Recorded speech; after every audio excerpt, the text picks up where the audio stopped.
Alright, well, with this video I'm taking a more cash-in approach. I know that sounds pretty weird to say for a D-list YouTube reviewer, one who honestly whose videos aren't really all that great in quality when compared to some of the greats. But I'm just a guy who likes talking about things that interest him, namely movies, TV shows, and video games, all of which I feel are forms of art. And one genre that I've always liked is the comic book superhero drama or drama. I've for as long for years I've been an avid fan of the DC animated universe, brought to life by the likes of Bruce Timm, Paul Dini, and later on Dwayne McDuffie. So so when I heard so unfortunately when Justice League Unlimited was canceled, I thought that, oh man, they're not going to be doing any more superhero stuff like this awesome team of Bruce Timm, Paul Dini, Alan Burnett, Dwayne McDuffie, Andrea Romano. I know that I know that Paul Dini kind of jumped ship after Batman and Superman, but you still had Bruce Timm and all of them. This this saga of TV shows was ending. It was basically on the air since 1992 because you had Batman the Animated Series, you had Superman the Animated Series, you had Batman Beyond, you had Justice League, you had Justice League Unlimited. But when I heard that they were going to go into individually released animated movies, many of which are based on comic book storylines, I was like, okay, this I'm gonna bear with this. Now, their first attempt yielded mixed results. I remember seeing it when it first came out and really liking it, but upon looking at it again, I I have mixed feelings about it. It's called Superman Doomsday. It's based on the popular comic book story arc The Death of Superman. Now, the first challenge obviously was to cram this massive long-running storyline into a 70 or 80-minute movie. How were they going to do that? Well, the answer is they didn't. They included Superman's battle with the monster known as Doomsday, and then they included him coming back to life. They didn't include the Justice League in this, but it's basically telling a pretty condensed story of Superman dying and then subsequently coming back to life, which I think is the problem. That poses a fundamental problem because in order for this to be emotionally satisfying, they really should have left Superman dead. I mean, even the comics, I've heard many people say that was more of a publicity stunt than anything. But obviously it worked. It's still one of the most recognizable comic book covers out there. The death of Superman, his tattered cape flying in the wind. Man, that is so iconic. And for the most part, they do the best with what they could have done. Because they obviously couldn't leave him dead, because then their first animated movie would have been kind of a downer. So this leads to a problem in the movie's structure. In that the first act of the movie, roughly the first third of the entire thing, almost the first half, is spent with Superman battling it out with Doomsday on the streets of Metropolis. And then he dies, and then the whole rest of the movie is them trying to write him back into the plot. It's filler. It's filler because it involves it involves this very, very weird cloning plot with Lex Luthor. Lex Luthor wants to clone Superman, but he wants to make a Superman clone that does his bidding, but then he wants to create a legion of Superman clones. It doesn't really make a whole lot of sense, and it feels very uninspired by comparison when put next to the death of Superman. Granted, the whole cloning subplot does have some interesting ideas, but again, it feels completely insignificant when put next to the first half of the movie, which was very, very solid. But how is the voice acting? Because these movies and TV shows usually have really solid voice acting, and it's hit or miss. It's hit or miss. I can't really say that anyone did a bad job per se, so much as some of them were pretty. I don't really think were necessarily right for the roles. Or let me put it this way: you can kind of see them in these roles, but you can tell that they were not. They would not have been your first choice. They don't do a bad job interpreting these characters, but if you were to pick the best interpretation of these characters, then you wouldn't necessarily go with the versions that are in this movie. Adam Baldwin plays Superman. Well, he does a good job. He's probably the best one in the movie, acting wise. He makes a very believable Superman. I liked how just in his voice you can tell that he's kind of been around for a while, but at the same time he still possesses that really empathetic edge that I think Superman needs. Superman needs to be both authoritative and very, very warm, very trustworthy. And for the most part, Adam Baldwin does a good job. I don't really like him quite as much as Tim Daly or George Newbern, but considering all things considered, I like him as Superman. I really do. So, who else? There's Anne Heche as Lois Lane.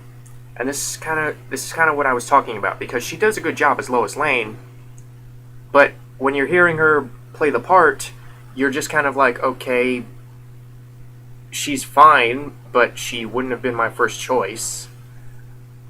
Like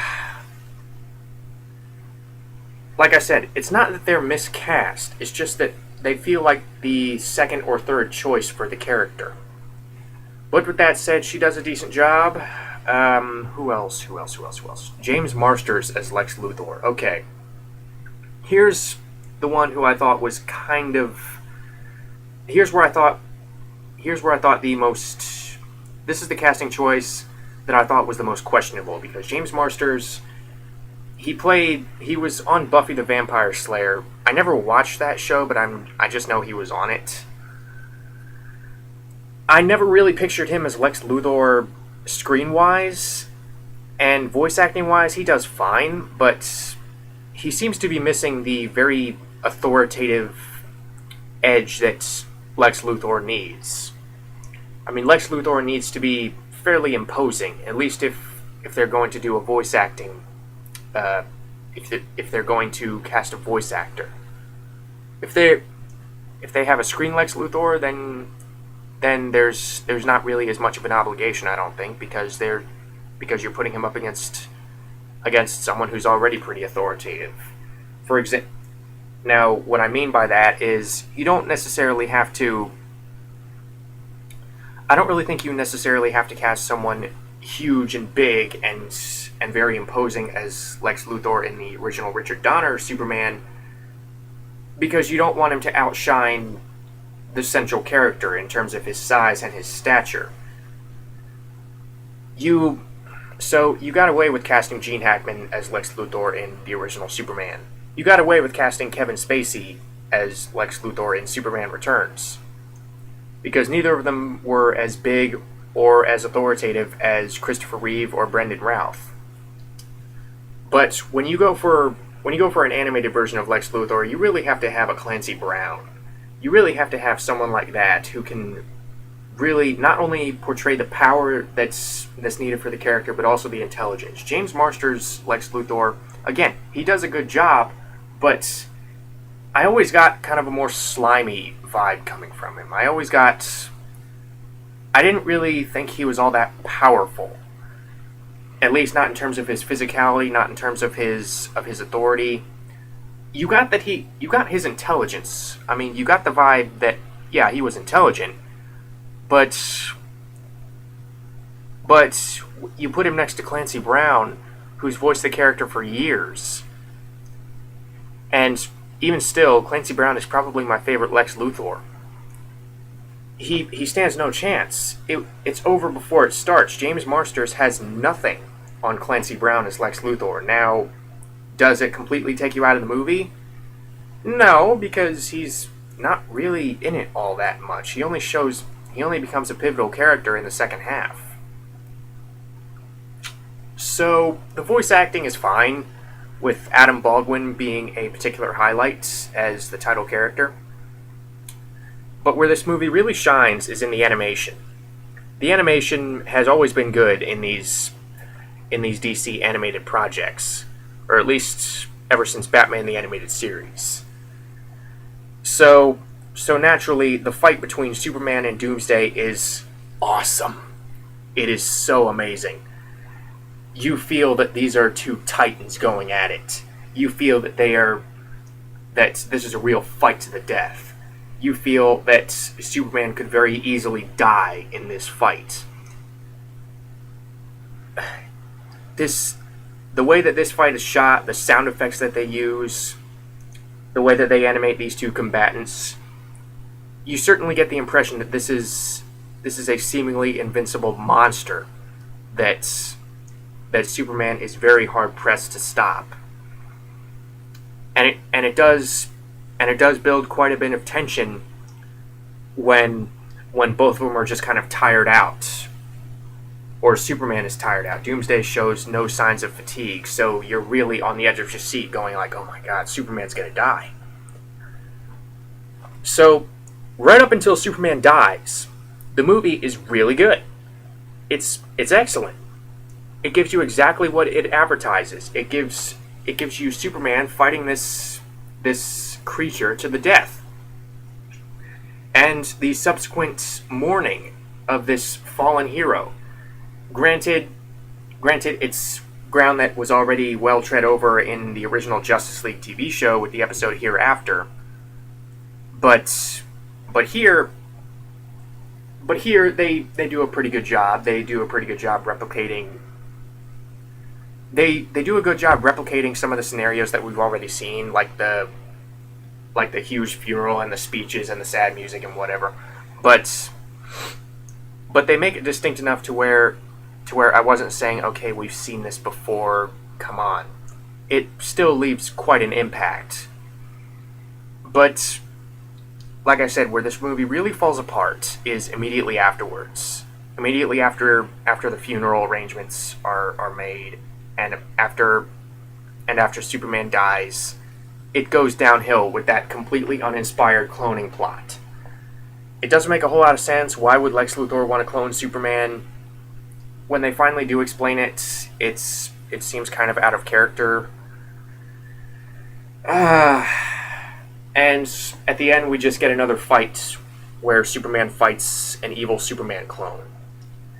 Now, it's also very good, but it does not have nearly as much tension going for it as when Superman fought Doomsday. Because you know that Superman is going to win. You know he's going to win. Why would the whole second half of the movie become preoccupied with bringing him back if they're just going to kill him again at the end? You know he is going to win.